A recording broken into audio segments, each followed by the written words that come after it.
എറണാകുളം വേങ്ങൂരിൽ മഞ്ഞപ്പിത്തം വ്യാപിക്കുന്നു. ഒരു മാസത്തിനിടെ പഞ്ചായത്തിൽ മഞ്ഞപ്പിത്തം ബാധിച്ചത് 200-ലധികം പേർക്കാണ്. 6 പേരുടെ നില ഗുരുതരമായി തുടരുകയാണ്. സർക്കാർ കൈയൊഴിഞ്ഞതോടെ ചികിത്സയ്ക്കായി പൊതുജനങ്ങൾക്ക് മുന്നിൽ കൈനീട്ടി CPI നേതൃത്വം നൽകുന്ന പഞ്ചായത്ത് ഭരണസമിതിയും രോഗികളുടെ ബന്ധുക്കളും. അതേസമയം മജിസ്റ്റീരിയൽ അന്വേഷണത്തിന് ജില്ലാ കളക്ടർ ഉത്തരവിട്ടിട്ടുണ്ട്. രേഷ്മ ബാബു ചേരുന്നു. രേഷ്മ, ഈ മഞ്ഞപ്പിത്ത വ്യാപനം എങ്ങനെയാണ് പൊതുവിലുള്ള സാഹചര്യത്തെ വിലയിരുത്താൻ സാധിക്കുന്നത്?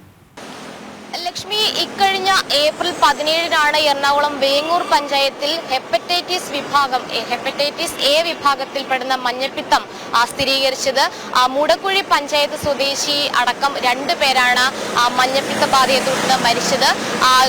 കുടിവെള്ളം, അതായത് ഈ ശുദ്ധീകരിക്കാത്ത കുടിവെള്ളം ജല അതോറിറ്റി വിതരണം ചെയ്തിരുന്നു. ഈ കുടിവെള്ളം ഉപയോഗിച്ചതിലൂടെയാണ് 200-ലധികം പേർക്ക് മഞ്ഞപ്പിത്തം ബാധിച്ചിട്ടുള്ളത്. ഇക്കാര്യം ആരോഗ്യവകുപ്പ് സ്ഥിരീകരിക്കുകയും ചെയ്തിട്ടുണ്ട്. എന്തായാലും നിലവിൽ 6-ലധികം പേരാണ് ഈ ചികിത്സയിൽ തുടരുന്നത്. ഗുരുതരാവസ്ഥയിൽ തന്നെയാണ് ഈ 6 പേരും ഉള്ളത്. ചികിത്സയ്ക്ക് പണമില്ലാതെ പലരും ബുദ്ധിമുട്ടുന്ന ഒരു അവസ്ഥയാണ് നിലവിലുള്ളത്. പലപ്പോഴും സർക്കാരിന്റെ ഒരു ഭാഗത്തു നിന്നും കൃത്യമായിട്ടുള്ള ഇടപെടൽ ഉണ്ടാകുന്നില്ല എന്നുള്ള ആക്ഷേപം കൂടി നിലനിൽക്കുന്നുണ്ട്. സർക്കാരിന്റെ ഭാഗത്തു നിന്നും, അതായത് ഒരു സൗജന്യ ചികിത്സയടക്കം വേണമെന്നുള്ള ആവശ്യം ബന്ധുക്കളും നാട്ടുകാരും ഉന്നയിച്ചെങ്കിലും അതിൽ കൃത്യമായിട്ടുള്ള ഇടപെടൽ സർക്കാർ നടത്തിയിട്ടില്ല. ഇതാണ് അധികൃതരുടെ ഭാഗത്തു നിന്നുമുള്ള ഒരു സമീപനം. ഇക്കാര്യത്തിൽ വലിയ പ്രതിഷേധമാണ് ഈ വേങ്ങൂർ പഞ്ചായത്തിൽ ഉള്ളത്. എന്തായാലും നിലവിൽ 200-ലധികം പേർക്കാണ് മഞ്ഞപ്പിത്ത ബാധ സ്ഥിരീകരിച്ചിട്ടുള്ളത്.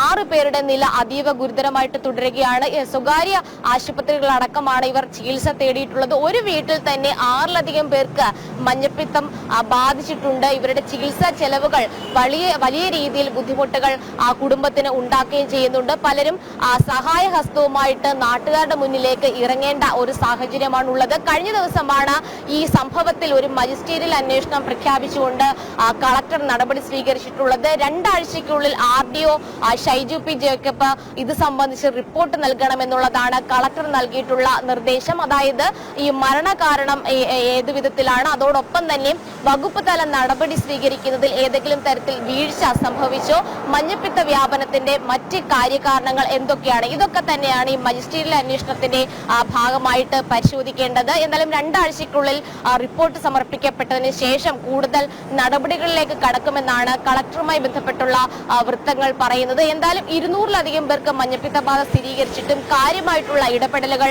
സംസ്ഥാന സർക്കാരിന്റെ ഭാഗത്തു നിന്നും ഉണ്ടായിട്ടില്ല. പ്രത്യേകിച്ച് ജല അതോറിറ്റി വിതരണം ചെയ്ത ശുദ്ധീകരിക്കാത്ത വെള്ളം ഉപയോഗിച്ചതിലൂടെയാണ് പൊതുജനങ്ങൾക്ക് ഇത്തരത്തിലുള്ള ഒരു ദുരവസ്ഥ ഉണ്ടായത്. അതിൽ അനാസ്ഥ ഉണ്ടായിട്ട് കൂടി കൃത്യമായിട്ടുള്ള നടപടി സ്വീകരിക്കാൻ സർക്കാരിന് സാധിക്കുന്നില്ല എന്നുള്ളതാണ് പ്രതിഷേധത്തിന് കാരണം. എന്തായാലും ഇത് സംബന്ധിച്ച് വരും ദിവസങ്ങളിൽ കൂടുതൽ പ്രതിഷേധം വ്യാപകമാക്കാനുള്ള ഒരു നീക്കത്തിലേക്കാണ് നാട്ടുകാരും അതോടൊപ്പം തന്നെ സന്നദ്ധ സംഘടനകളും ഉള്ളത്. എന്തായാലും CPM ആണ് വേങ്ങൂർ പഞ്ചായത്ത് ഭരിക്കുന്നത്. പഞ്ചായത്ത് അധികൃതരും ഈ സാമ്പത്തികമായിട്ട് ഈ നിലവിൽ മഞ്ഞപ്പിത്തം ബാധിച്ച് ചികിത്സയിൽ തുടരുന്ന കുടുംബങ്ങൾക്ക് സഹായം നൽകുന്നതിന് വേണ്ടിയിട്ട് മുന്നോട്ട് ഇറങ്ങേണ്ട ഒരു സാഹചര്യം കൂടിയുണ്ട്. എന്തായാലും 1 മാസം പിന്നിടുമ്പോൾ ഈ മഞ്ഞപ്പിത്ത ബാധയിൽ അല്ലെങ്കിൽ കൃത്യമായിട്ട് ആരോഗ്യവകുപ്പിന്റെ ഭാഗത്തുനിന്ന് നടപടി സ്വീകരിക്കുന്നതിൽ വീഴ്ച ഉണ്ടായിട്ടുണ്ട്. പ്രതിരോധ പ്രവർത്തനങ്ങൾ ഒന്നും തന്നെ കാര്യമായിട്ട് ഗുണം ചെയ്യുന്നില്ല എന്നുള്ള ആക്ഷേപം കൂടി ഉയരുന്നുണ്ട്. ലക്ഷ്മി, രേഷ്മയാണ് വിവരങ്ങൾ നൽകിക്കൊണ്ടിരുന്നത്.